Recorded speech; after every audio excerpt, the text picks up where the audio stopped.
अन्नदाता। पग पग पर है संग तुम्हारे अन्नदाता। लहू किसानों का बन के पसीना सींचता है धरती का सीना। मेहनत का तेरी हक दिलवाने, नई तकनीक नई खोज बताने। पशुधन को गुणवान बनाना, पौध सुरक्षा को सिखलाना, खेती के सब गुर समझाने, भारत का सरताज बनाने।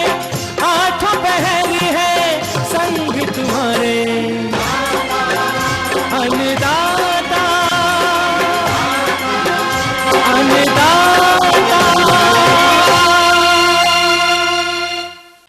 नमस्कार, मैं शालिनी आप सभी दर्शकों का अन्नदाता कार्यक्रम में स्वागत करती हूं। हर रोज की तरह कार्यक्रम में आज भी हम लेकर के आए हैं खेतीबाड़ी से जुड़ी हुई बहुत सी लाभकारी जानकारियां। तो चलिए सबसे पहले देखते हैं कि क्या है विशेष आपके लिए आज के कार्यक्रम में। स्थल सौंदर्यीकरण के बारे में संपूर्ण जानकारी।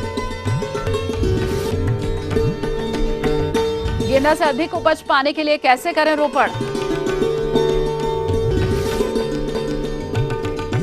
जानते हैं तिल में लगने वाले रोगों के नियंत्रण के बारे में।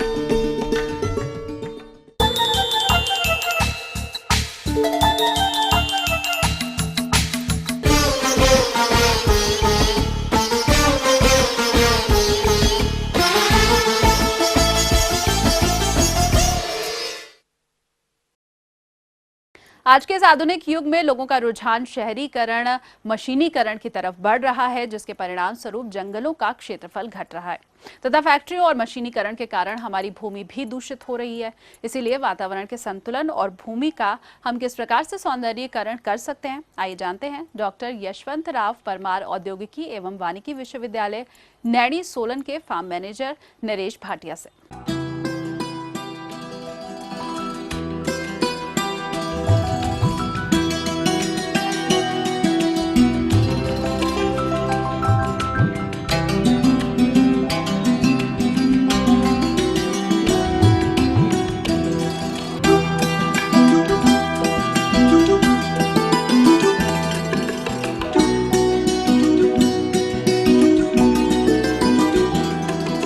किसान भाइयों, आज हम बात करेंगे स्थल के सौंदर्यीकरण की कि किस तरीके से स्थल का सौंदर्यीकरण किया जा सकता है और उसको लंबे समय तक किस तरीके से मैनेज किया जा सकता है। तो इसको बताने के लिए आज हमारे साथ इस समय मौजूद हैं नरेश भाटिया जी, जो कि नौणी विश्वविद्यालय के पुष्प एवं स्थल सौंदर्य विभाग में फार्म मैनेजर के तौर पर तैनात हैं। और आइए इनसे जानते हैं कि किस तरीके से स्थल का सौंदर्यीकरण किया जा सकता है और किस तरीके से उसको मैनेज किया जा सकता है। जी सर। स्थल सौंदर्य के लिए सबसे पहले ज़रूरत होती है पेड़ पौधों की, कि पेड़ पौधों का चुनाव जो है बहुत अच्छा होना चाहिए। उसमें फूल कब लगेंगे, फूल कब खत समाप्त होंगे, पूरा साल हम किस तरह से एक स्थल में पुष्पों को ले सकते हैं, और ऐसे पेड़ पौधों का आप चुनाव करेंगे जिसमें एक के बाद एक सभी में फूल आते जाएंगे और आपको सारा साल जो है फूल देखने का मौका मिलेगा। स्थल सौंदर्य में सबसे बड़ा जो योगदान रहता है वो रहता है पेड़ों का, और फिर झाड़ियों का और लताओं का। जैसे आप देख रहे हैं कि पेड़ों में हमने यहाँ पे बहुत सारे पेड़ों को लगाया है, जिसमें प्रमुखतः आपको जकरेंडा है, फिर आपका कोरिजिया है, उतरंजीवा है, और उसके साथ साथ क्लेस्टोमोन्स हैं। इस तरह के पेड़ों का जो है हम चुनाव करते हैं मोस्टली, क्योंकि ये इस तरह के पेड़ हैं जो सुंदरता, छाया के साथ साथ हमें फूल भी देते हैं, और विभिन्न रंगों के फूल इन पेड़ों में लगते हैं जो बहुत अच्छा दृश्य प्रस्तुत करते हैं। भाटिया जी, ये तो थी बात पेड़ों की कि कौन से पेड़ जो है सौंदर्यीकरण के लिए अहम है। अगर हम बात करें, जैसा आपने कहा कि झाड़ियाँ, बुशेस जो होते हैं, और वो कौन से बुशेस हैं या कौन से फूल ऐसे हैं जिनको हम सौंदर्यीकरण के लिए यूज़ कर सकते हैं? सबसे पहले झाड़ियों में हम जिसका सौंदर्यीकरण में एक बहुत बड़ा योगदान रहता है वो गुलाब है। जैसा कि हमने आपको पहले भी बताया कि हमारे पास इस स्थल सौंदर्य विभाग में कम से कम 350 के आसपास जो है डिफरेंट कई तरह की जो वैरायटीज़ हमने लगा के रखी है।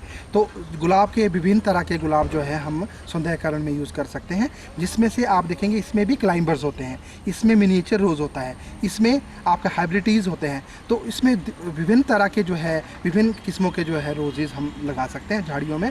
उसके अलावा हम जासमीनम है, आपका ये वाइजेला है, इस तरह से और झाड़ियाँ भी हमारे पास बहुत सारी ऐसी होती हैं जिनका हम इस्तेमाल जो है सौंदर्यीकरण में कर सकते हैं। झाड़ियों के बाद बात आती है आपकी लताओं की। तो लताओं में भी इस तरह हमारे पास बहुत अच्छे यहाँ पे जो है लताएँ हैं जिनको लगाकर हम स्थल सौंदर्य कर सकते हैं। उनमें हम जिसको हम बहुत अच्छे तरीके से उनका यूज़ कर सकते हैं। उसमें क्विस्कैलिस बहुत अच्छी झाड़ी है जो बहुत अच्छे फूल देती है। क्विस्कैलिस है, एडिनोक्लाइमा है, उसके बाद आपका कैट्स क्लॉ है, उसके बाद पैसिफ्लोरा है। तो मतलब कई तरह की जो लताएं हम उनको हम सौंदर्यीकरण में लगाकर यूज़ कर सकते हैं। और सबसे ज़्यादा जो है लताओं का काम कभी बोगनविलिया भी कर देता है, जो झाड़ी के रूप में भी यूज़ होता है और उसको हम लताओं के रूप में भी यूज़ करते हैं, क्योंकि बोगनविलिया एक ऐसी प्रजाति है हमारे पास जो कांटेदार नुमा है और ऐसे जगह पे चल पड़ती है जहाँ पे आपको पानी की आवश्यकता ज़्यादा नहीं पड़ती और उसकी जो है लताएं काफ़ी पेड़ों तक ऊपर तक चढ़ जाती हैं। जैसे आपका पत्थरों के डंगे आप बनाते हैं, उस पर अगर आप लगाएंगे तो वो क्या है कि पूरे डंगे को स्क्रीनिंग का काम करेगी, ढक देंगे और उसमें विभिन्न तरह के फूल जो है आते हैं और जो एक बहुत स्थल सौंदर्य में अपना योगदान देते हैं। तो भाटी जी, अगर हम बात करें स्थल सौंदर्य को मेंटेन करने के लिए कोई सावधानी बरतनी ज़रूरी है? सबसे पहले आपको ये देखना है कि आपको पौधे लगाने कब हैं, और लगाने के लिए जो बरसात का मौसम है उस बहुत उचित रहता है, क्योंकि बरसात के मौसम में सारी नर्सरीज में जो है पौधे अच्छे मिलते हैं। आप ये ज़रूर देखें कि उन पौधों की अपना जो स्वास्थ्य है वो अच्छा हो उनका, और उनका जो क्या नाम आप जो रूट सिस्टम जिसको हम कहते हैं वो बहुत अच्छा होना चाहिए। और आप जब इसको खेतों में या आप कह सकते हो उन स्थानों पे जहाँ पे आपको स्थल सौंदर्यीकरण करना है, जब वहाँ लगाना है तो आप अच्छे से गड्ढा करेंगे, उसमें आप थोड़ा जो है खाद का यूज़ करेंगे और उसके साथ साथ आप ये ख्याल रखेंगे कि लगाने के बाद जब तक तो बरसात चल रही है बिल्कुल सही है, उसके बाद आपको पानी देना आवश्यक है। और कुछ पौधे ऐसे हैं जो सर्दियों में लगते हैं, तो उनकी हमारे पास जो है और अलग अलग तरह के पौधे जो है सर्दियों में और गर्मियों में अलग अलग लगते हैं। जो आपके जिनके पत्ते चौड़े होते हैं उनको हम ज़रा बरसात में लगाते हैं, और जिनके पत्तेझड़ जिनमें आ जाता है, जिन झाड़ियों में और जिन लताओं में जो पत्तेझड़ होता है उनको हम सर्दियों में लगाते हैं। तो इसलिए सर्दियों का मौसम जो है आप ये कह सकते हैं कि जनवरी फरवरी में हम लगाते हैं, तो उसका बहुत अच्छा जो है इम्पैक्ट आता है। किसान भाइयों, कल के अंश में हम देखेंगे इसमें प्रयोग किए जाने वाले औजार और पौधों के बारे में।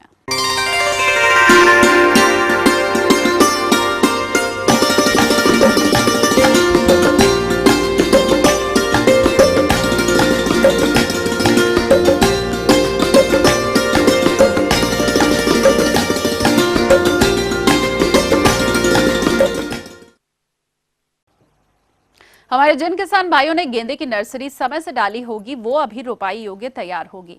तो किसान भाइयों, इस फसल से अच्छे और अधिक फूलों की खेती के लिए आप इसकी रोपाई किस तरह से करें, इस विषय पर जानकारी दे रहे हैं एक प्रगतिशील कृषक अरविंद सत्यार्थी। गेंदा की खेती व्यावसायिक दृष्टि से करने के लिए काफ़ी अच्छा है, और सबसे पहला है कि सबसे ज़मीन आपका ऊंचा होना चाहिए, जो पानी का निकासी उसमें सुविधाजनक हो, और मिट्टी दोरस होना चाहिए, बिल्कुल चिकनी नहीं होना चाहिए, बिल्कुल बालू नहीं होना चाहिए, दोरस मिट्टी होना चाहिए। 1 एकड़ खेत में 3 से 4 टेलर गोबर खाद या 20 क्विंटल वर्मी कंपोस्ट, दोनों में से कोई एक दिया जा सकता है। अगर आप NPK एक 1.5 क्विंटल के आसपास आपको देना है। आप कुछ एंजाइम वगैरह है, एंजाइम वगैरह भी उसमें हम लोग डाल सकते हैं। तो इसको दे करके खूब अच्छी तरह से ज़मीन को हम इस तरह से जोत दें, और कोशिश ये रहना चाहिए कि कहीं से भी आप इसको जोतते हैं, ज़मीन को तैयार करते हैं, खूब अंदर 1 फीट के आसपास आप गहरा करके जोता 10 इंच से 12 इंच तक उसका कोड़ाई कर दें, और जब पूरा ज़मीन तैयार हो जाए और खाद का मिश्रण भी इसमें आप मिला दें, ज़मीन ये करीब करीब तैयार हो जाता है। और इसके बाद आप इसको 30 से 45 सेंटीमीटर की दूरी पर एक पौधे से दूसरे पौधे को आपको लगाना है, और करीबन इसमें 2 लाख पौधे के आसपास 1 एकड़ में घना करके लगाते हैं, तो आपको 2 लाख पौधे के आसपास आता है। पौधा लगाने के बाद एक 15 दिन के बाद इसको पौधे के ऊपर से जो लंबा आप पौधे लगाते हैं तो सीधा लंबा बढ़ता है, तो ऊपर से पिंचिंग कर दें, उसको ऊपर का टूसा जो है तोड़ दें।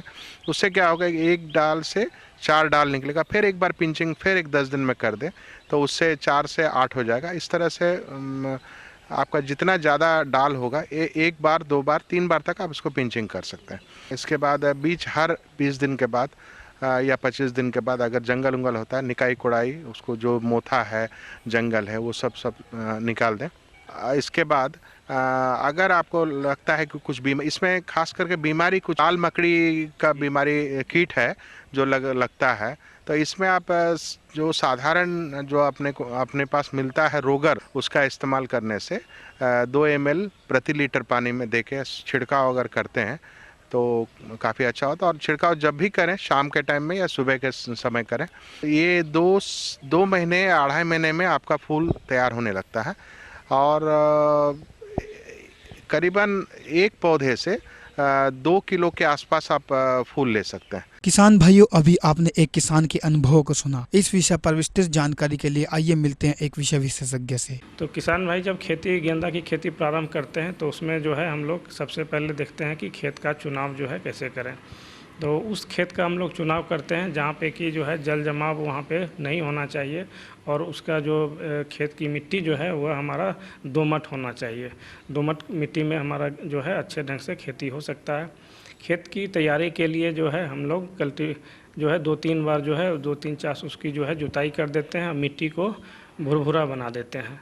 इसके बाद फिर हम क्या करते हैं कि उसमें जो हम लोग जैसे कि कौन सा प्रभेद लगाना है, उसको लोकल जो हमारा बाज़ार है उसको ध्यान में रखते हुए हम लोग किस्म का चुनाव करते हैं। सामान्यतः 2 तरह का जो है, एक तो अफ्रीकन जो है गेंदा है, एक फ्रेंच जो है गेंदा है।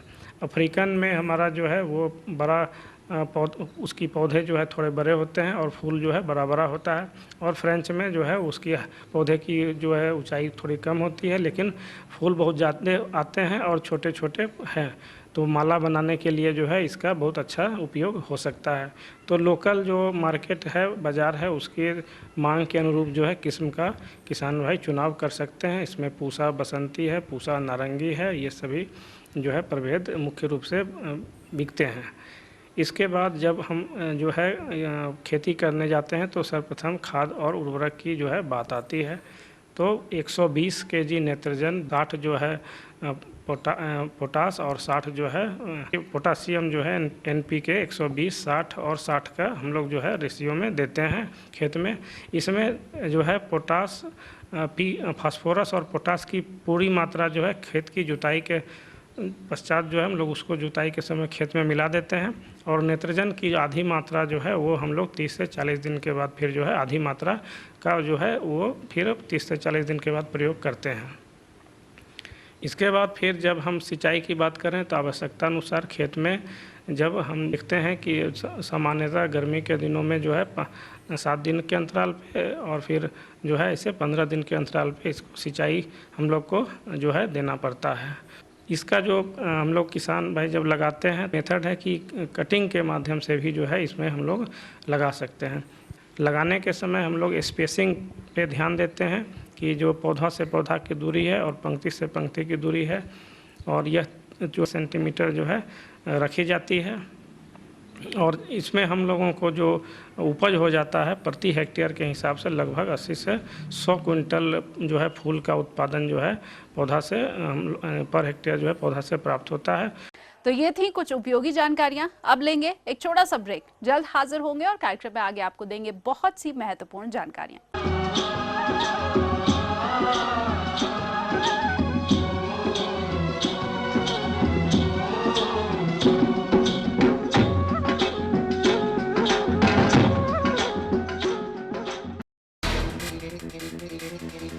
मुल्क की आबादी का 15% हिस्सा आखिर तरक्की के मैदान में क्यों रह गया पीछे?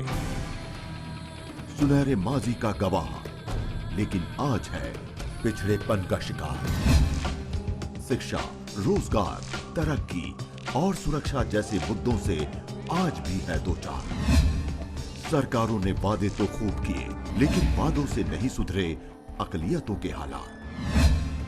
अधूरे ख्वाब के जरिए ईटीवी ने की अल्पसंख्यकों के मुद्दों को आवाज देने की संजीदा कोशिश। देखिए सरकारों के वादों और अकलियतों के हालात की सच्चाई बयां करता प्रोग्राम अधूरे ख्वाब।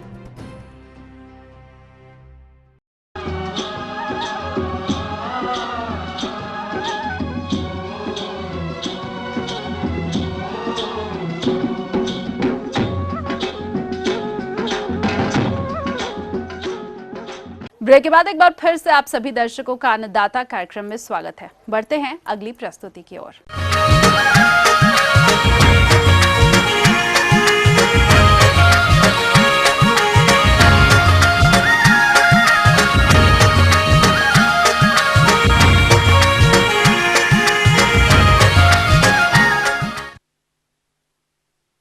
अगर कम अवधि वाली तिल की बात की जाए तो इस समय ये बढ़वार की अवस्था में खेतों में खड़ी होगी और इस फसल से अच्छी उपज के लिए जरूरी है कि इसमें लगने वाले रोगों से इसे सुरक्षित रखा जाए, अन्यथा इन रोगों के कारण उपज में भारी गिरावट आ जाती है। इसलिए तिल की फसल को रोग से बचाव हेतु जो भी उपाय हैं वो बताने के लिए हमारे बीच उपस्थित हैं एक कृषि वैज्ञानिक जगदीश किशोर।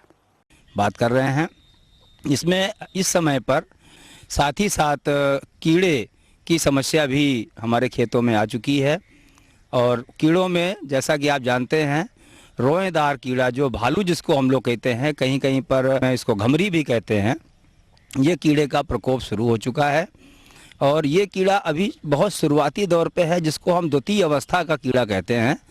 द्वितीय अवस्था के कीड़े में आप देखेंगे कि इसमें रोया नहीं दिखाई दे रहा होगा, लेकिन जैसे ही ये कीड़ा बड़ा हो जाएगा और उसमें आपको रोए दिखाई देने लगेंगे जो तीसरी अवस्था और चौथी अवस्था में आता है। लेकिन अगर आप द्वितीय अवस्था को कीड़े को देखते ही आपने अपने खेत में आप देखें कि ऊपर की तरफ की पत्तियों को कीड़ा खाता हुआ दिखाई देगा और उसकी जो नाइट सॉइल है या विस्टा है वो काले रंग की होगी और वो ज़मीन पे पत्तियों पे दिखाई देगी और वो काले रंग की होगी। आप ये समझ लेंगे कि हमारे खेत में ये घमरी या भालू रोएदार सूड़ी का आक्रमण हो चुका है। अगर आप ये भी देखें आईपीएम के तहत कि 1 मीटर में आप अगर हमारे खेत में 2-3 पौधों में लगा हुआ है और एक एक पत्ते में कम से कम 50 की संख्या में कीड़ा लग रहा है तो आप तत्काल एक तो अपना नीम की पत्ती का घोल बना करके नीम की पत्ती को बढ़िया तरीके पीस डालें। पीसने के बाद में उसका अर्क निकालें। अर्क जो है वो 50 ml 1 लीटर पानी का अनुपात बनाएं और उसमें 1 चम्मच छोटा चम्मच जिसमें 4-5 ग्राम कपड़े धोने वाला साबुन का प्रयोग करके और पूरी तरीके खेत में छिड़काव कर दें। अब अगर आप देखते हैं कि हमारे 1 मीटर में 4-5 पौधों में कीड़े का आक्रमण हो चुका है बहुत तेज़ी से, उसके लिए आप तुरंत इंडोक्साकार्ब जैसा केमिकल रसायन, दूसरा आप जो है ट्राइजोफास की मात्रा 2 ml से 3 ml से का मतलब ये है कि अगर पौधा थोड़ा बड़ा हो गया है और संख्या कीड़े की ज़्यादा है तो 3 ग्राम हमने दवा ले ली और 1 लीटर पानी का अनुपात बना करके पूरे खेत में छिड़काव कर दें। किसान भाइयों, जैसा कि आप देख रहे होंगे कि एक हमारे तिल में और समस्या आती है वो है फाइलोडी। फाइलोडी का मतलब जो हमारे फूल निकलने की स्थिति में आता है, लेकिन वो फूल जो है पत्ती के आकार में बदल जाता है और उससे हमारे जो फल बनना चाहिए वो फल नहीं बन पाता है और वो हमारी फसल के लिए नुकसानदायक होता है। ये बेसिकली हमारी जो वैरायटी अगर इन वैरायटियों का हम प्रयोग करें, जैसे हमारी T78, RT 125 और शेखर, इन वैरायटियों को अगर हम प्रयोग करें इनमें इसकी रोग की जो चीज़ आती है वो नहीं होती है। अगर हम इसको केमिकल के द्वारा करें तो ऑक्सीडेमेथान जो है ये इसको हम प्रयोग कर लें और ये 1.5 से 1 लीटर प्रति हेक्टेयर के अनुपात में अगर हम करेंगे तो काफ़ी इसकी रोकथाम होती है। इसी के साथ में एक कीड़ा एक व्याधि और आती है, वो होती है फाइटोप्थोरा। जैसा कि कभी हमारे आलू के क्षेत्र में आप देखते हैं पत्ते जो धब्बे धब्बे टाइप के पड़ जाते हैं, उसे फाइटोप्थोरा में कहा जाता है, झुलसा के रूप में आता है, जो पत्ती को बिल्कुल एक 24 से और 36-48 घंटे के अंदर अंदर हमारी फसल को नुकसान पहुंचाता है। इसके लिए आप जो है कॉपर ऑक्सीक्लोराइड का प्रयोग कर लें। 2 ग्राम 1 लीटर मात्रा में इसका प्रयोग कर सकते हैं। इस प्रकार से हमारी जो तिल की फसल है उसको हम काफ़ी अच्छा और काफ़ी उत्पादन अच्छे समय पे ले सकते हैं। आगे और भी है कुछ रोचक जानकारियां, पर यहाँ पर रुकेंगे। एक और कमर्शियल ब्रेक के लिए जल्द हाजिर होंगे।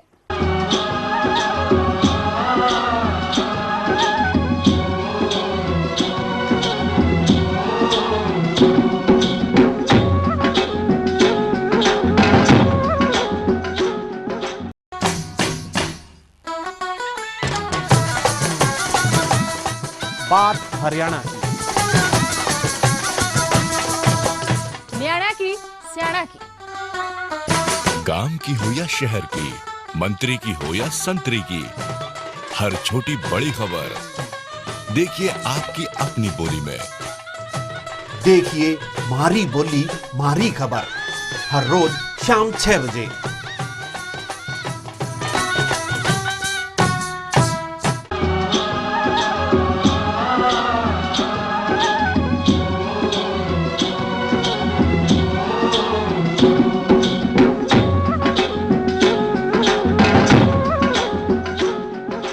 ब्रेक के बाद आप सभी दर्शकों का स्वागत है और चलिए अब रुख करते हैं अगली कड़ी की ओर।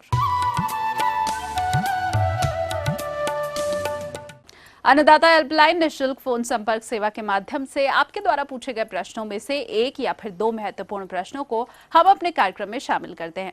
इसी के तहत आज का चयनित प्रश्न और उसका जवाब इस प्रकार है।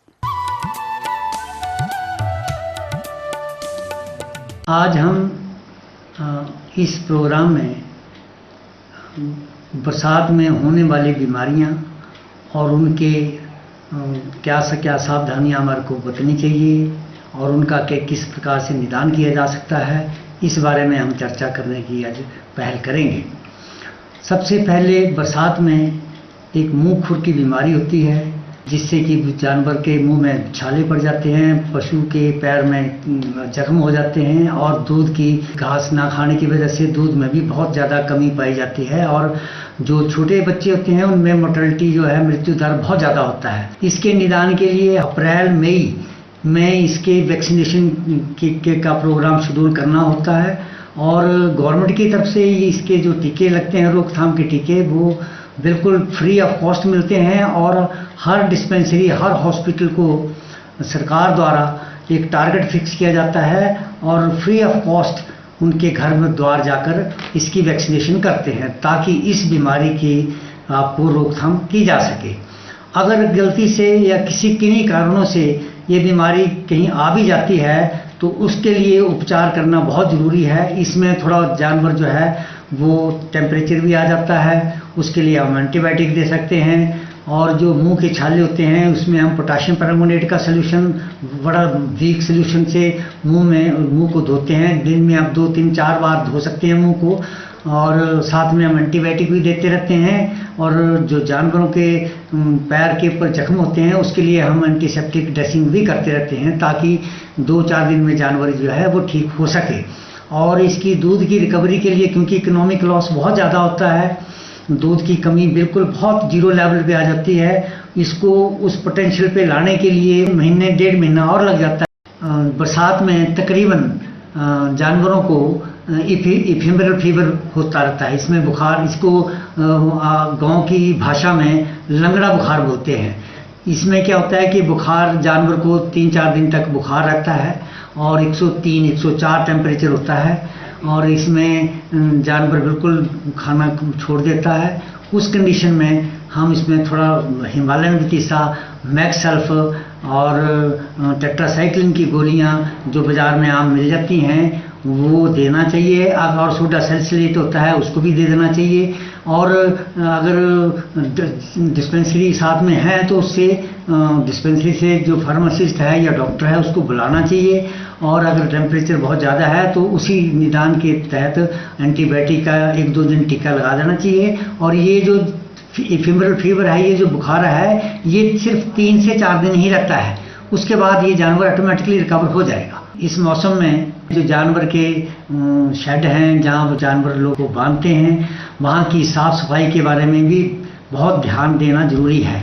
सबसे पहले हमारे को ये पता होना चाहिए कि हमारे शेड जो हैं वो बिल्कुल साफ़ सुथरे पक्के होने चाहिए और एक जानवर को 4 फुट बाई 7 फुट का स्पेस एक जानवर को 30 स्क्वायर फीट एरिया के करीब चाहिए और उसके बैक साइड पे उसके पेशाब के लिए नाली बनानी चाहिए। वो जो पेशाब है वो ऑटोमेटिकली शेड से बाहर चला जाए और उसकी साफ सफाई ताकि मेंटेन की जाए।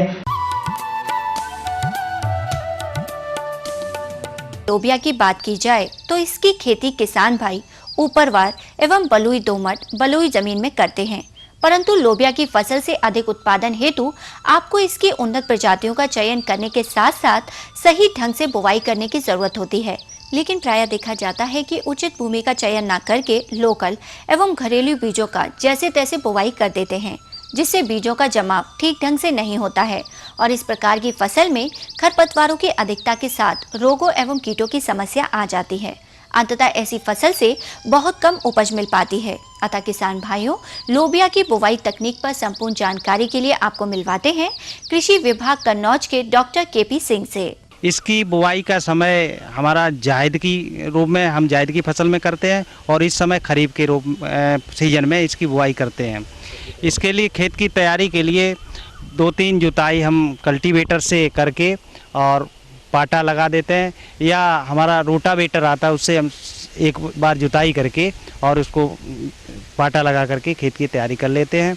जहाँ तक इसमें उर्वरक के प्रयोग की बात है, आप सड़ी गोबर की खाद 20 से 25 टन प्रति हेक्टेयर के हिसाब से सड़ी गोबर की खाद मिला देते हैं और इसके अलावा इसमें 15 से 20 किलोग्राम तत्व के रूप में नाइट्रोजन का प्रयोग करते हैं और 40 किलोग्राम फास्फोरस तत्व के रूप में प्रयोग करते हैं। पोटास की मात्रा भी 25 से 30 किलोग्राम प्रति हेक्टेयर की दर से इसमें प्रयोग करते हैं।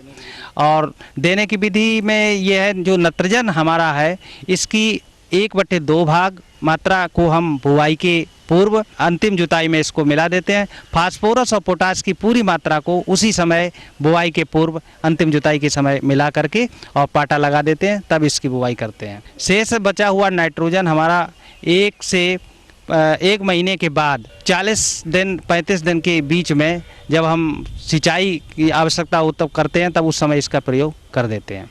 इसमें प्रजातियां भी हमारी अलग अलग हैं। इसमें प्रजातियां हैं पूषा कोमल और हमारा काशी कंचन, काशी गौरी। इसके अलावा दाने के लिए टाइप 2 और चारा के लिए भी इसका प्रयोग इस समय कर सकते हैं। और भी प्रजातियां कई हैं। 20 किलोग्राम प्रति हेक्टेयर के हिसाब से बीज की मात्रा इसमें प्रयोग करते हैं। इसका बुआई के पहले हमें ये ध्यान रखेंगे कि बीज शोधन अवश्य कर लें। हम कार्बेंडाजिम की 1 ग्राम मात्रा और थीरम की 3 ग्राम मात्रा को मिला करके इसको प्रति किलोग्राम बीज के हिसाब से बीज शोधन कर लेते हैं। इसके अलावा एक जैविक एजेंट आता है ये हमारा ट्राइकोडर्मा, इसकी 4 ग्राम मात्रा को 1 किलोग्राम बीज के हिसाब से मिलाकर इसका बीज शोधन करके हम बीज की बुआई करते हैं।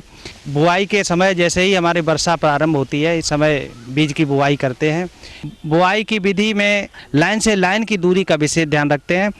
इसमें बरसात में चूंकि ये फसल ज़्यादा फैलती है तो 45 सेंटीमीटर की लाइन से लाइन की दूरी रखते हैं। और आइए अब देखते हैं कल दिखाए जाने वाले कार्यक्रम की मुख्य झलकियां।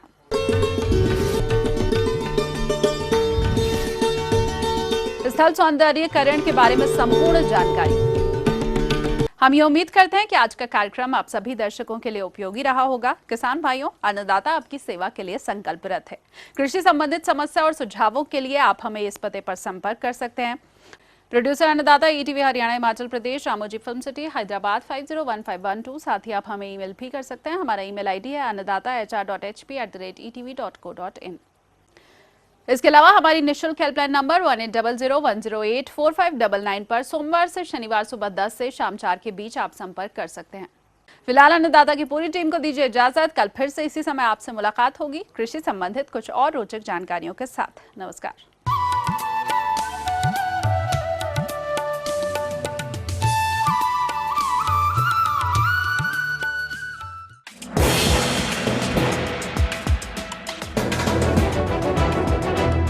आप देख रहे हैं ETV न्यूज हरियाणा हिमाचल प्रदेश, खबर ही जीवन है।